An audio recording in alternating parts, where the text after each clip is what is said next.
Call to order the meeting of the Verona Common Council for Monday, November 14th, 2022 at 7 p.m. We'll begin with the Pledge of Allegiance.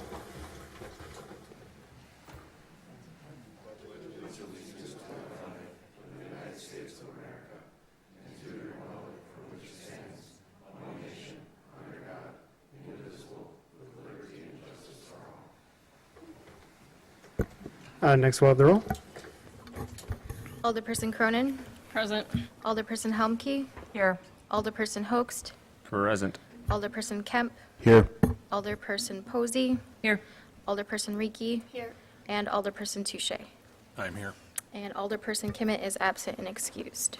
We have a quorum. Thank you. Unless there are any objections from the council, I would like to move mayor's business up next. Any objections? All right, we will move to item 6, which is mayor's business. First up, we have 6A, which is the swearing in of police officers.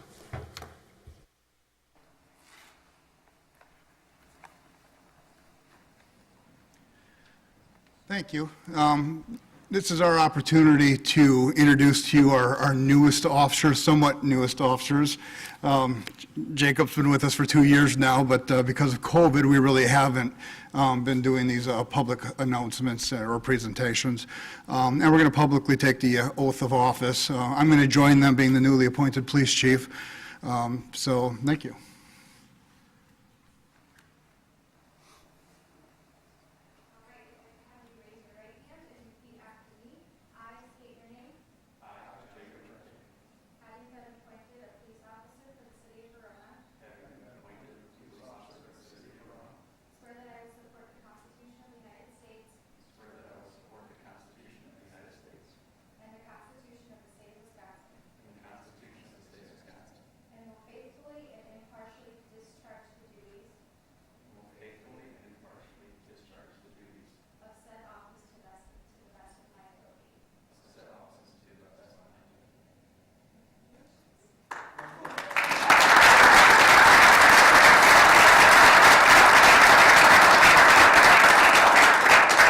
So in my excitement to take the oath of office, I didn't introduce them for who they are.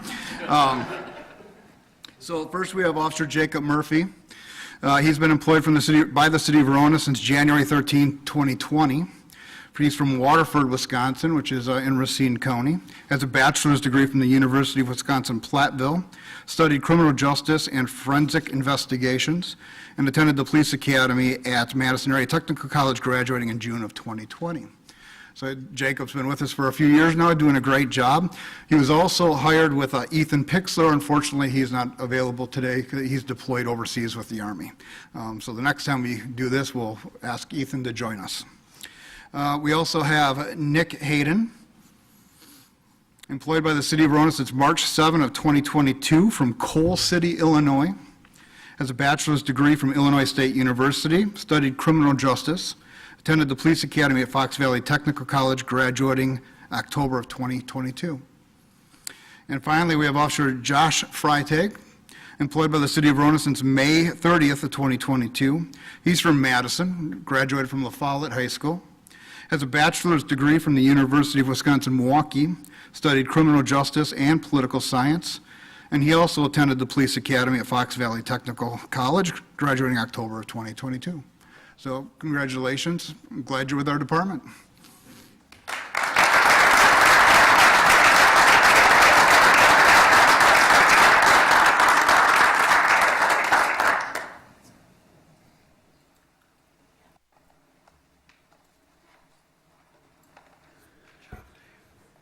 All right, congratulations to all the new officers.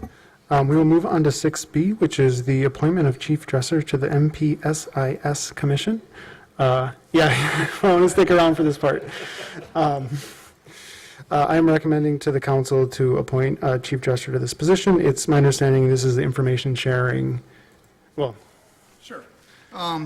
So we call it MPSIS, which stands for Multi-Jurisdictional Public Safety Information Systems. It's a mouthful, but it's an interagency agreement. We've been involved with 4 other police agencies since 2009. That would be the City of Middleton, City of Fitchburg, City of Sun Prairie, Monona, and us.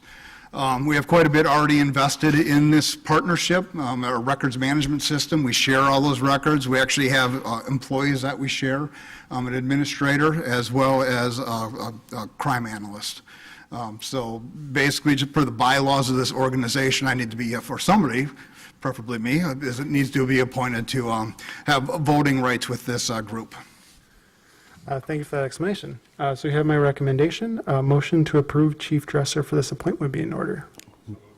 Motion by Alder Touche. Is there a second? Second by Alder Cronin. Any discussion? Seeing none. All those in favor of approving Chief Dresser's appointment to the MPSIS Commission, say aye. Aye. Opposed, no. That motion passes. Thank you. Thank you. And with that, we will go back to item 4, which is public comment. If there are members of the public who wish to speak, now will be the time to do so.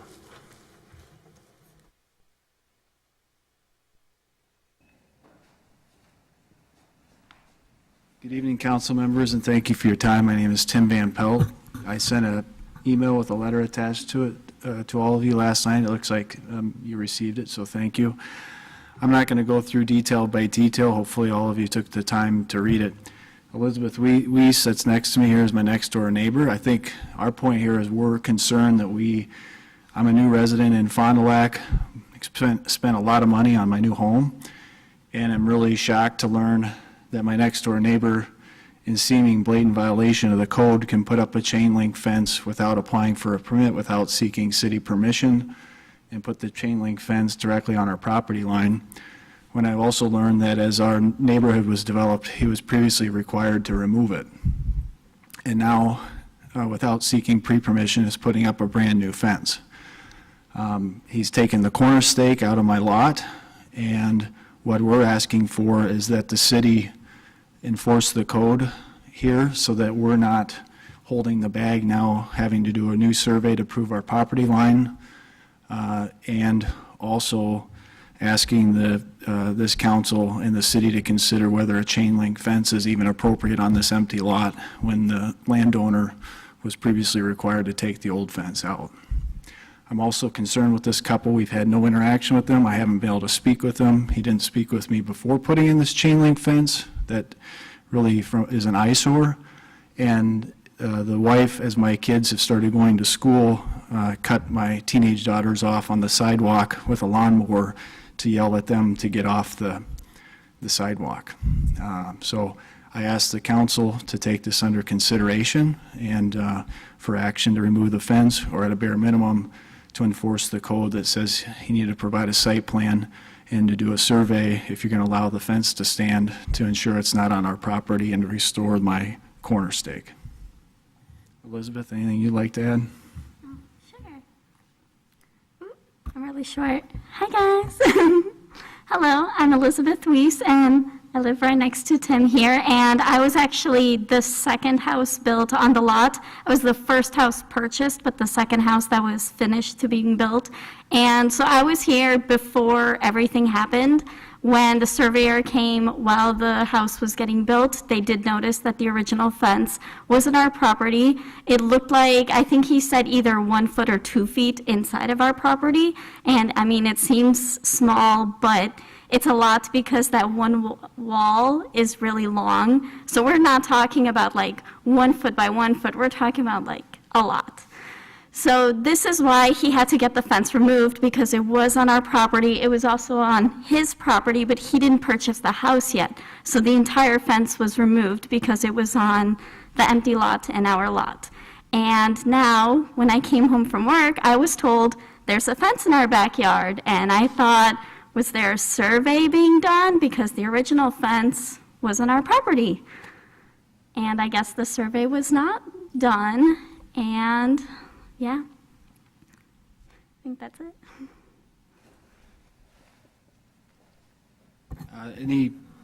I guess in response to the letter I submitted last night, any further questions or facts you'd like to hear from us while we're here? This is not on the agenda. You were not permitted. Yeah, the city attorney, Mr. Kleinmeyer, could you just speak in the microphone? Sure, I'm not here to comment on the substance of the statements made, but this is not on the agenda, so just by the open meetings law, you're not allowed to engage in a discussion on it. I just want to make sure you understand that. But if I Again, could- Norm, go ahead. If I could, yeah, thank you. If I could add, city staff has received the message, and you'll be getting an answer from city staff, and I imagine alders will be curious, and I'm curious as well to hear from city staff side. Thank you. Thank you. Appreciate your time. We are still in public comment. If anyone else wishes to comment on any public matters, now would be the time to do so.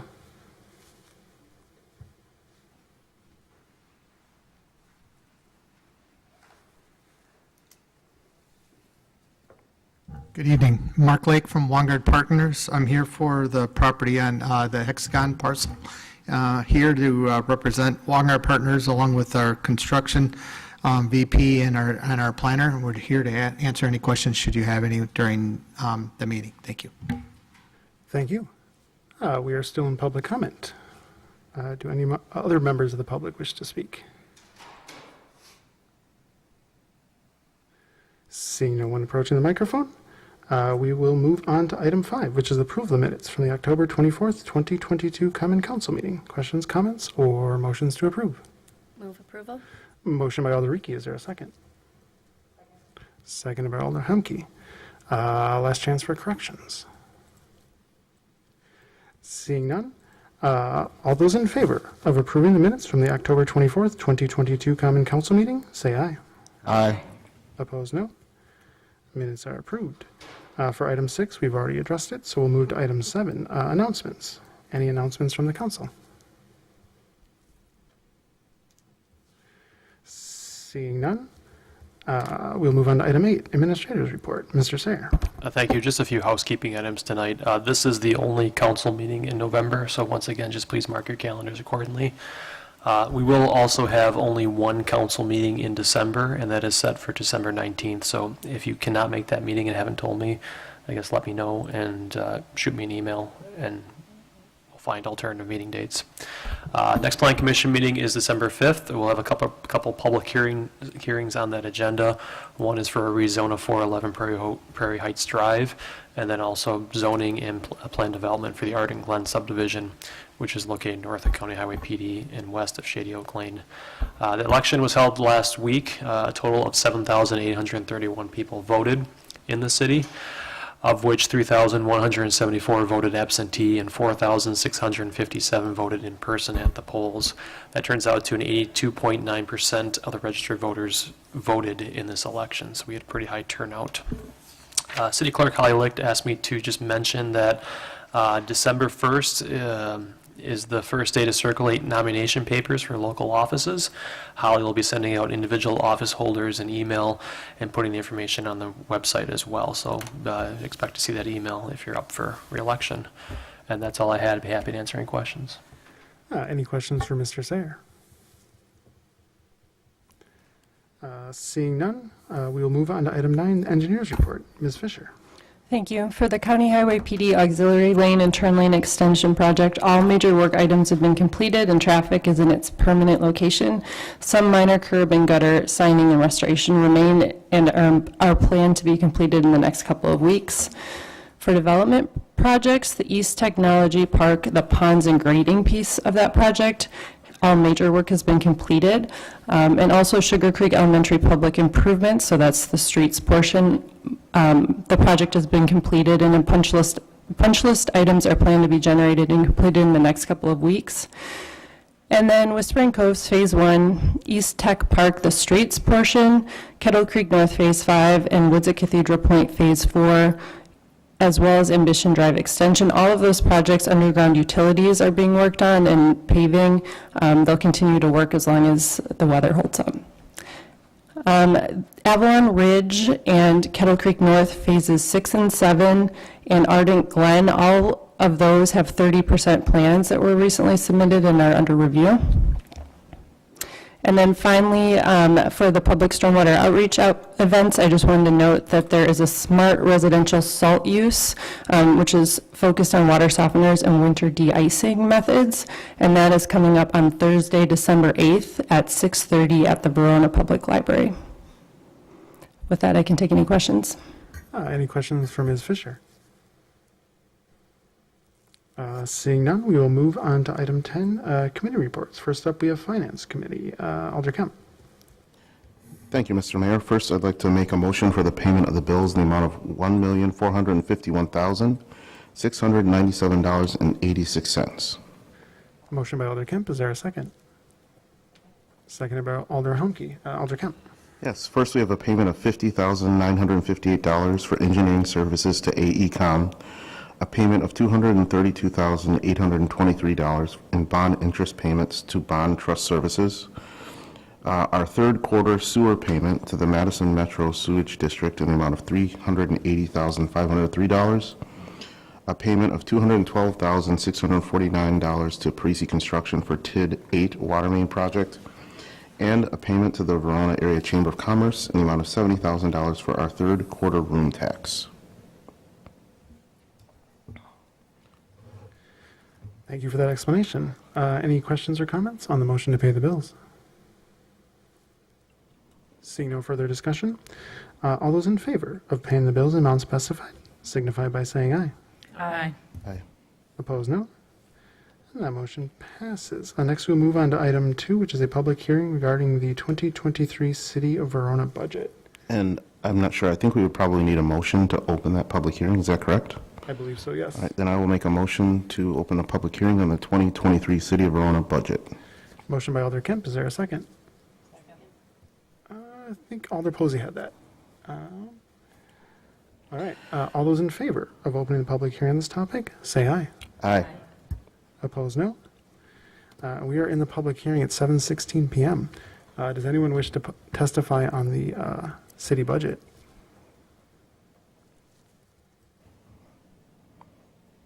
Seeing nobody approaching the microphone, I would entertain a motion to close the public hearing.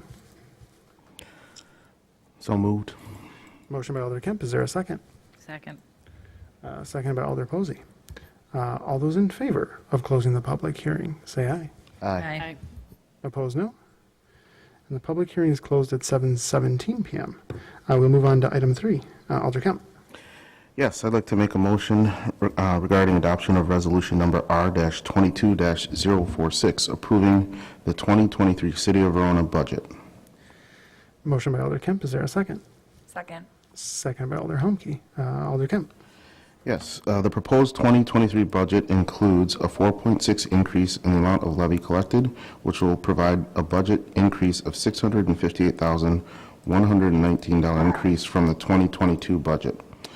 Highlights of the 2023 budget include the following. The budget maintains city service levels. It funds equipment and facility replacement funds and also increases capital funded by levy.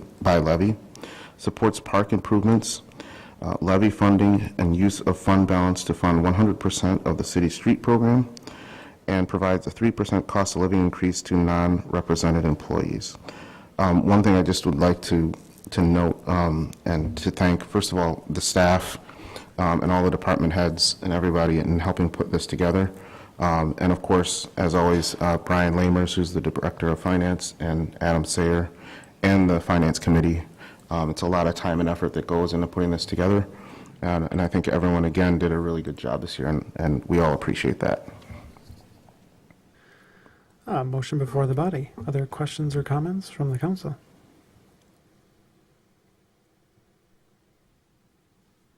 Seeing no further discussion, all those in favor of approving resolution number R-22-046, approving the 2023 City of Verona budget, say aye. Aye. Opposed, no.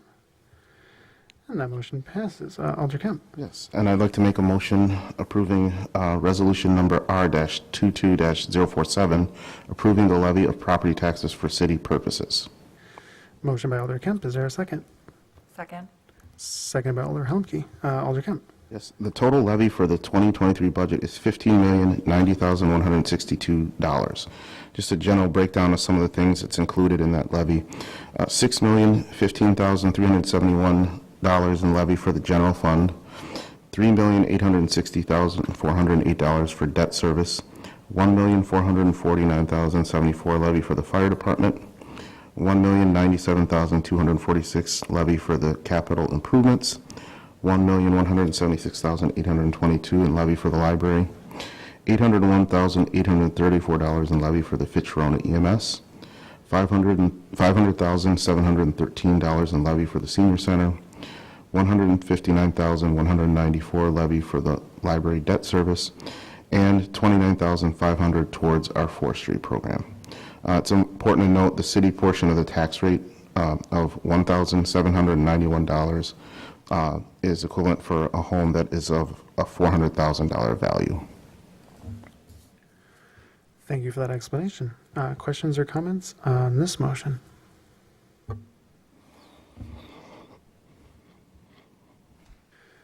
Seeing no further discussion, all those in favor of resolution number R-22-047, approving the levying of property taxes for city purposes, say aye.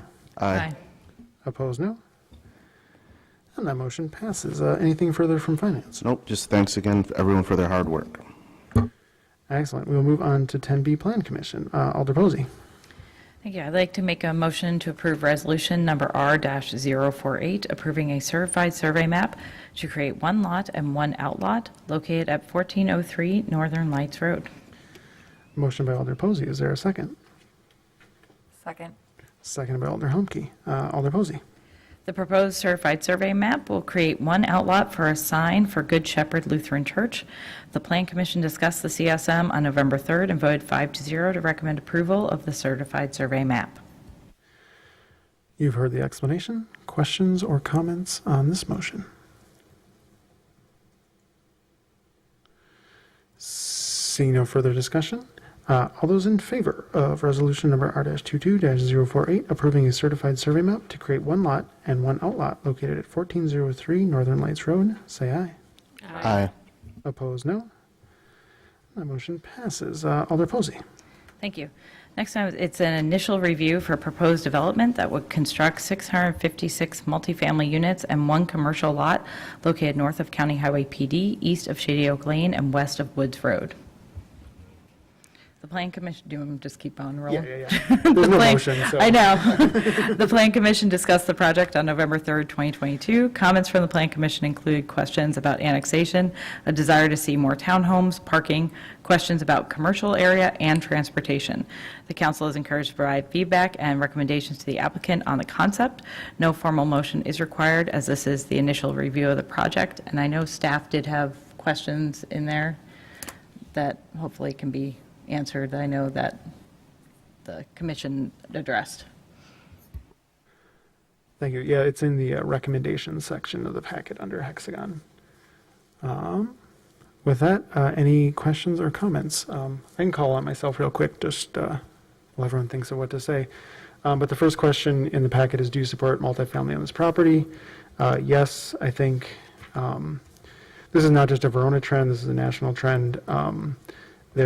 There's a lot of multifamily development going on.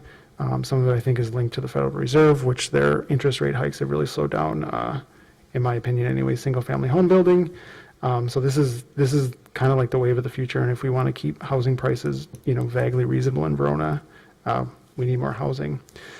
For item 2, do you support the diversity in housing options? Yes. I think I would oppose it if it was all one type of housing. I especially like the townhomes. I think there's a real desire for that in the community. 3, would an exemption be considered to not have the one underground or attached parking space per unit and allow detached garages? I'd really prefer not. If it was like a 0.9 ratio, 0.95, I think I could get over it.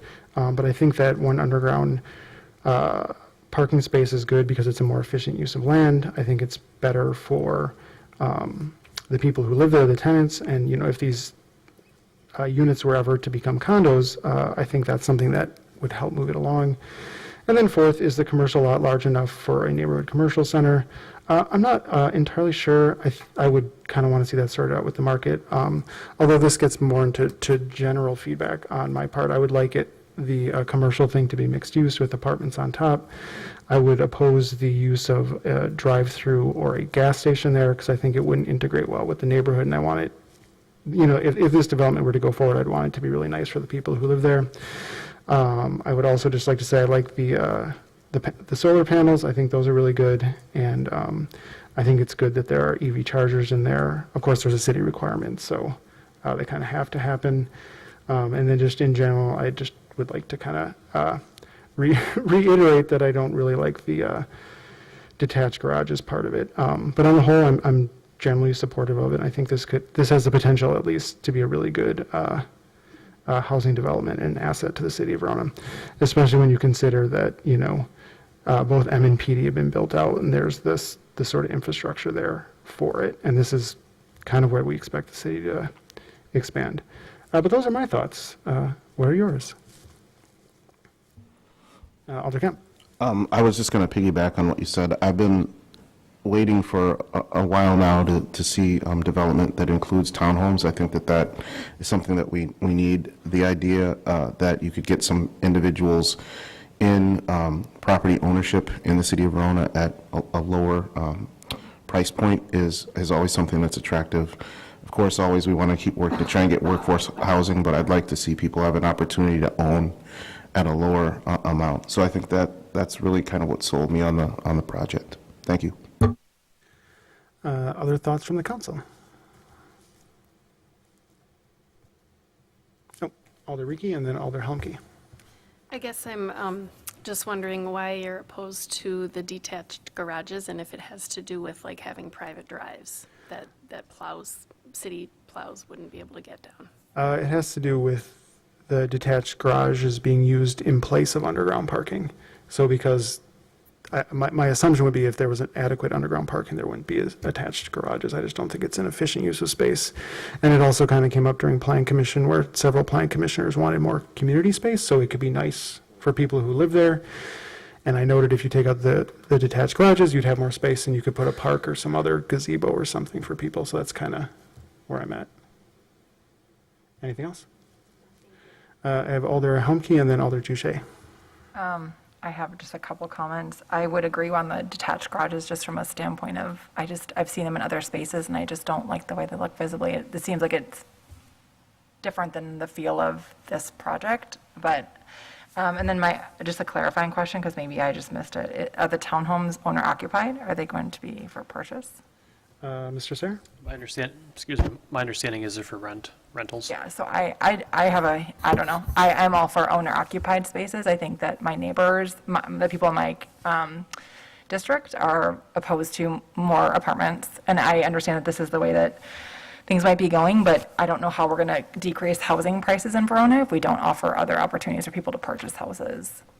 And their children cannot purchase anything in this community right now, and that is a humongous problem. So I am not in favor of things that do not create owner-occupied spaces, period, at this point. Alder Touche. I really appreciate your comments, because I agree. You know, Mr. Mayor, you talk about affordable housing. Well, if they're rentals, they're not housing. I mean, I said that incorrectly. It doesn't offer the opportunity for home ownership. And when you have townhomes that you own, I mean, obviously, it's similar to a condominium-like situation where you have shared neighbors and shared spaces. You know, to get out of renting and giving someone else your money and letting them build their wealth, we need to provide more opportunities for people to build wealth. On top of that, I think before we get all excited about putting parking underneath these buildings or even underground parking, we also need to consider the cost of that for a potential homeowner. You know, if I'm getting a townhome and I want to buy it, but I have to park underground for part of it, that's going to make more expense. I might as well be buying a single-family home at that cost. So I think if we really do want to increase housing stock that is affordable, I think we should talk to developers, really talk through what it costs to build something that somebody can own and buy and start building their wealth and work their way up to maybe their goal of being a single-family home. Or in some cases, where a generation is already they're trying to downsize, they want to take some equity out of their home, get a smaller, maybe newer place. I really think we're missing the mark. Frankly, we're just creating wealth for a developer here. And I think it's a miss for our community. Other thoughts from the council?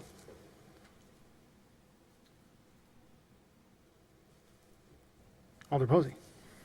I'll share that I did share kind of similar comments already during Plan Commission, so I was kind of keeping quiet and let everybody say their own thing, but I know that's a lot of what I spoke about is opportunities for ownership. I think I'm okay with having some portion of it being available for rental, however, making sure that we are including ownership as part of our plans going forward. So, and I know I shared my thoughts on everything else as well. So. Alder Humke. I just actually want to piggyback off of what Alder Touche said. Like, I think about what I want to do going forward. I can't live in this community when my kids graduate. There are no options for me. I have to move somewhere else. There's lots of people like me, like Alder Touche, and like maybe others of you on here whose children are going to be graduating from high school soon and might want to do other things. I would like to stay here, and I'd like to create a space where like I can do that. And that's part of the reason, you know, we're all on this council too. And so I agree with you all to some degree that if we can create a mixed piece of this, I could live with that probably, but I cannot live with nothing for ownership. Alder Kemp. One question I just have for the developer, is this something that they're interested in doing with this project at all? Is that a possibility? If the applicant would like to address it? You don't have to if you, if you don't want to. No worries. Thank you very much. Mark Lake from Wongard Partners.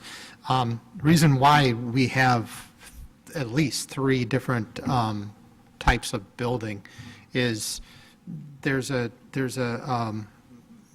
series of, it's a scale of housing. And you start out with complete renters and super high rises, and it goes down to single family. And you have to, and you deal with housing affordability. And so we have 3 different versions of a building that each building would allow for different groups of people that want to live in different sets of properties as they move through that scale of housing. And then so one of those is a townhome. Right now, our proposal, it has a townhome. Could they be sold? Absolutely. It's just a matter, townhome and home ownership is just a matter of whether or not it just deals with the ownership part of it. So townhomes, by their nature, are individual buildings just all attached to each other. So yes, you could condo those. We haven't really thought about it, but certainly we'll keep that option open for sure. Thank you. Other thoughts or questions from the council? Excuse me. Oh, sorry. I'll just say. You know, with this development, and depending on what the developer comes back with, I'd be really interested in hearing from the city, maybe some research, or maybe even paying for some research as far as if we really are serious about creating affordable housing beyond just rentals. You know, what is an average single-family home? What is a townhome? What is a condominium cost? And maybe compare it to rental costs, and really try to help provide more opportunity for people to have ownership and actually, you know, get that opportunity to build their wealth. Frankly, where this development is going, right across the street from Epic, it screams Epic employees. I get it. Most of them don't want to be here forever, but I do think we need more diversity in our community. Thank you.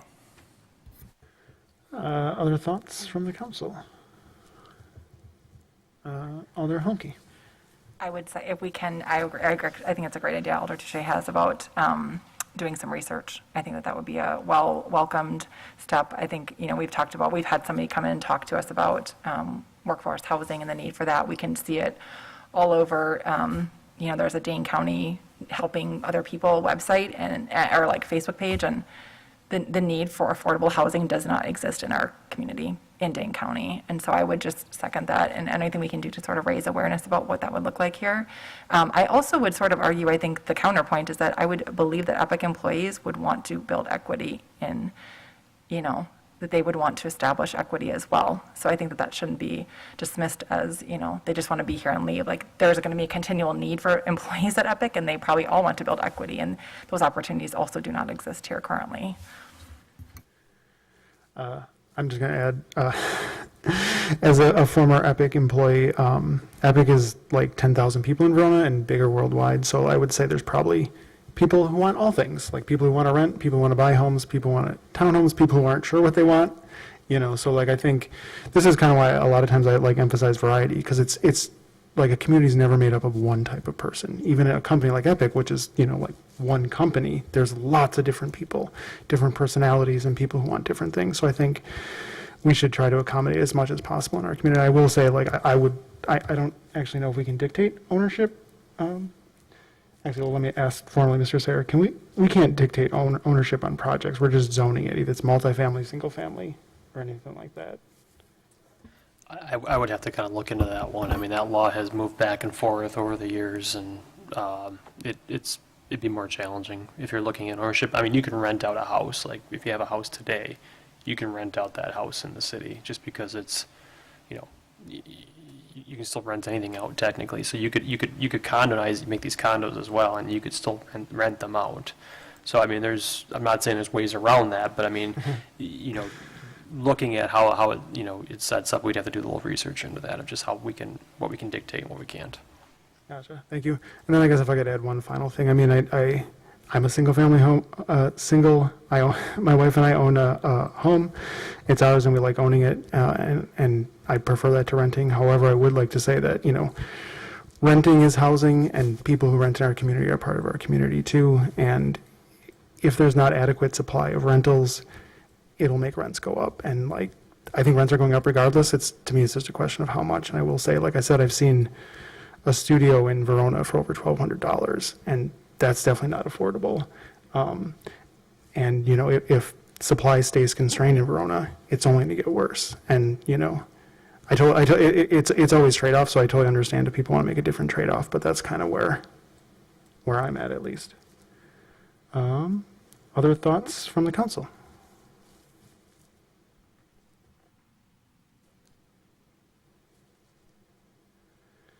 Mr. Sayer, do you feel like you have received adequate feedback? Yep, I'm good. Okay, last chance for comments. All right. Anything further from Plan Commission? Nothing further. All right, we'll move on to 10B also, Public Works, Sewer and Water Committee. Alder Touche. I noticed a second B as well. I'm gonna imply it's a C in this case. I think it was a typo. So I'll just say item 1 under Public Works. I'm making a motion to recommend approval for a professional services agreement with AECom for project ID 2022-109 booster stations upgrade. Motion by Alder Touche. Is there a second? Second. Second by Alder Helmke. Alder Touche. The North Booster Station and the Southeast Booster Station have been identified for improvements in the 2015 master plan to increase the pumping capacity in the respective pressure zones. The goal of this project is that the booster stations is to increase the capacity of our system. Currently, our capacity has many limitations based on some undersized pumps, based on some old data and old growth, but as we've grown, we've needed more capacity within the system. We are combining both projects at the same time to create efficiencies from an engineering, coordination, and permitting perspective. The scope includes, but is not limited to, modeling, design, permitting with the Wisconsin DNR, Public Service Commission applications, plan, and specification preparation. In addition, we have bidding assistance, construction-related services, and record drawings for each. Total cost is not to exceed $275,100. Thank you for that explanation. Questions or comments on this motion? Seeing no further discussion, all those in favor of approving the professional services agreement with AECom for project ID 2022-109 booster station upgrades, say aye. Aye. Opposed, no. And that motion passes. Alder Touche. Thank you. 10.2, 10B2. I'm making a motion to approve, some different wording, a professional services agreement with Baker Tilly for project ID 2020-111, impact and connection fees. Motion by Alder Touche. Is there a second? Second by Alder Humke. Alder Touche. The City of Verona has two fees for the utilities that are part of development costs paid by the developer and builder: a water impact fee and a sanitary sewer connection fee. The current water impact fee and sewer connection fees were previously analyzed in February of 1998 and May of 2003 respectively. Both fees are needed to update, are in need of updating since the city has revised the master plan for each utility identifying infrastructure improvements. Both fees are to be reanalyzed under this project. The cost is not to exceed $15,500. Thank you for that explanation. Questions or comments on this motion? I need to edit that. That's for each utility, so one for sewer and one for water. Okay. Was that part of the motion, or is that further explanation? It's in the motion, but it's just a part of the explanation. Okay. Any questions or comments? Seeing none. All those in favor of approving the professional services agreement with Baker Tilly for project ID 2020-111, impact and connection fees, signify by saying aye. Aye. Opposed, no. And that motion passes. Alder Touche. Third item for Public Works, I'm making a motion to approve resolution number R-22-049, relocation order and determination of necessity for County Highway PD Road Project. Motion by Alder Touche. Is there a second? Second. Second by Alder Humke. Alder Touche. The city is working with Dane County to improve and reconstruct portions of County Highway PD between Northern Lights Road and Windswept Way. The project requires the city to acquire property and property interests from adjacent landowners to expand and improve the highway and the intersection at Woods Road. The resolution before the council approves the overall transportation project plat, which is attached to the resolution and allows city staff to work on acquisition of all properties within the project limits. The city follows the statutory steps to acquire lands of interest, and the relocation order is one of these steps. The resolution also confirms two important statutory steps. It acts as the city's relocation order for the project, and it confirms that the project is necessary and for public purpose. Both of these steps are required for the city to acquire properties and property interests by condemnation if that becomes necessary. The goal is to acquire the lands without using condemnation. In the near future, city staff will be providing documents to the Public Works Committee and Council to continue the acquisition process. Thank you. Thank you for that explanation. Questions or comments on this motion? Seeing no further discussion, all those in favor of approving resolution number R-22-049, relocation order and determination of necessity for County Highway PD Road Project, signify by saying aye. Aye. Opposed, no. The motion passes. Alder Touche. Item 4 under Public Works, I am making a motion to approve change order number 1 and project closeout for project 2022-108, Wildcat Way Water Main Project. Motion by Alder Touche. Is there a second? Second by Alder Kemp. Alder Touche. Madrell Excavating has completed the project. Change order number 1 is to rectify as-built quantities for the work required to complete the project. Please note the original value of the cost of the project was $267,751.59. This change order is an add of $3,528.31, bringing the final cost of the contract to $271,279.90. Project closeout documentation has been provided from the contractor to close the contract. Thank you. Thank you. Questions or comments on this motion?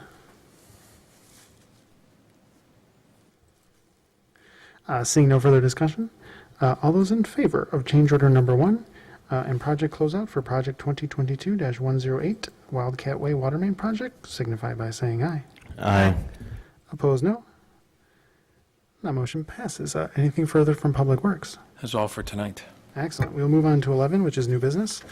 First up, we have 11A, which is a discussion and possible action regarding resolution number R-22-050, approving a collective bargaining agreement with Local 311 of the International Association of Professional Firefighters, AFL-CIO, for 2023 to 2025. Mr. Sayer. Thank you. The current bargaining agreement between the city and Local 311 is scheduled to expire on December 31st of this year. City staff is negotiating an agreement with Local 311, and we've reached a tentative agreement. The proposed changes in this agreement include it's a 3-year agreement.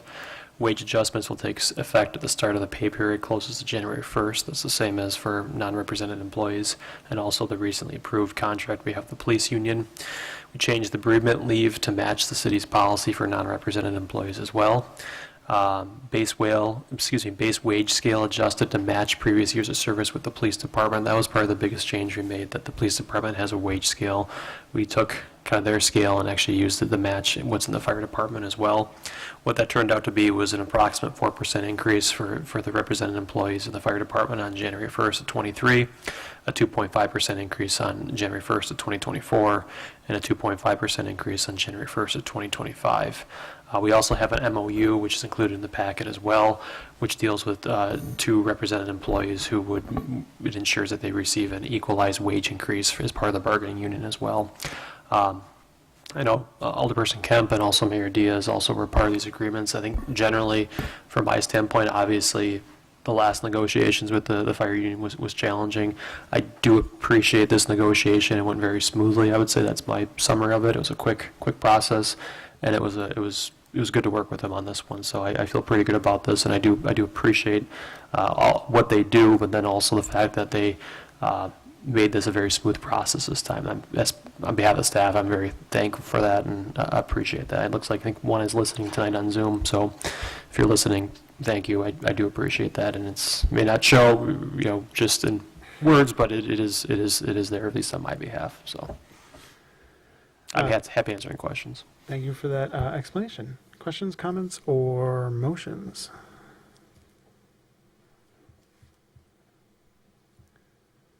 A motion to approve would be in order, if someone wants to make it. Alder Posey. I'd like to make a motion to approve resolution number R-22-050, approving a collective bargaining agreement between the City of Verona and Local 311 of the International Association of Professional Firefighters for 2023, 2024, and 2025. Motion by Alder Posey. Is there a second? Second. Seconded by Alder Hoaxed. Motion before the body. Questions or comments on the motion? I'll just say one thing. Yeah, I thought the negotiations went pretty smoothly this time. I want to thank the firefighters of Verona for all the work they do. It's a tough job, and it's absolutely essential. I think this contract makes sure they're treated fairly, especially the 2 employees who fall under the memorandum of understanding, but also fits into the city budget as well. So I think it's a win on both sides. Yeah, other questions or comments? Seeing no further discussion, all those in favor of approving resolution number R-22-050, approving a collective bargaining agreement with Local 311 of the International Association of Professional Firefighters, AFL-CIO, for 2023 through 2025, signify by saying aye. Aye. Opposed, no. And that motion passes. We'll move on to 11B, which is a discussion and possible action regarding a request for city funding to assist with water and sewer extensions for potential development located south of 18/151. Can we get a brief explanation in open session? Sure. Staff has had discussions with the developer regarding a potential development south of 18/151. As part of those discussions, the developer has requested the city assist in funding water and sewer extensions for the development project, as the extensions would have a larger benefit for the entire area and not just the development. Staff is requesting a closed session with the Common Council to discuss the request, and in that closed session be myself and also City Attorney Brian Kleinmeyer and City Clerk Heiligt. Any questions for open session? Of course, any decision that was made would at some point be presented to the public as well. But if there are no further questions for open session, I would entertain a motion to go into closed session. Alder Kemp. Yep. Hang on one second. I'd like to make a motion regarding the request for city funding to assist with water and sewer extensions for potential development located south of 18151. The common council may convene in closed session as authorized by the Wisconsin statute 19.85, paren 1, paren E, for the purpose of deliberating or negotiating the investing of public funds or conducting other specified public business. Whenever competitive or bargaining reasons require closed session, the common council may reconvene in open session and take action on the closed session item. Motion to go into closed session by Alder Kemp. Is there a second? Second by Alder Host. This is, of course, a roll call vote. If Clerk Lick would be so kind as to read the roll. Alderperson Cronin. Aye. Alderperson Helmke. Aye. Alderperson Hoagst. Aye. Alderperson Kemp. Aye. Alderperson Posey. Aye. Alderperson Rieke. Aye. Alderperson Touche. All right, we will go into closed session as soon as we're off the air.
All right, it is 8:04 PM. We are back in open session. No decisions were made in closed session. It was informative. Any other comments on this item for open session?